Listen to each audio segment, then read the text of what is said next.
আজকে বুঝা পারছেন টিকটকে ঢুকেছি, ঢুকে দেখছি একটা ভিডিও ভাইরাল হয়েছে। হয়ে গেল কি ভিডিওটা, খালি কত কি মা গো হ্যাঁ আমি শুনেও আমাকে আগ ধরেছে কেন কি আছে। পরে একটা ভিডিও আবার উপরে তুলছি, দেখছি ওটাই আসছে কে রে, তাহলে মার গরম হবে না। তারপর আবার একটা ভিডিও দেখছি একটা ছুরি, ও মা গো করছে, বুঝা পারলেন। তারপরে আবার কত কি 5টা ছুরি দিয়ে কাটিছে মা গো এলা শুনছি। এই শুনতে শুনতে শুনতে শুনতে শুনতে মাথা আমার হয়ে গেল গরম।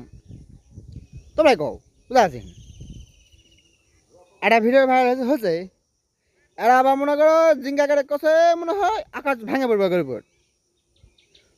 ভিডিওটা মূলত হলো একটা মানুষের বাড়ি তার ছেলে 5 জনা মিলে চাকুতে মারবা আছে, বুঝা আছে আছে তো। এরা আবার এই কথাটা মনে করো এমন শুরু করেছে মনে হয় বাংলাদেশের টিকটক কোম্পানি ফাটে ফেলাবে, বুঝা আছেন। গেল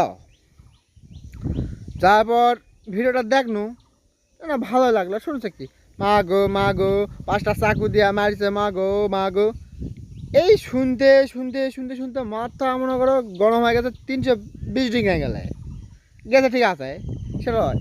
কিন্তু এই বাংলাদেশের বোকাচোদাগুলা এটা হলে কি শুরু করেছে আমি কিচ্ছু কুল পাচ্ছি না।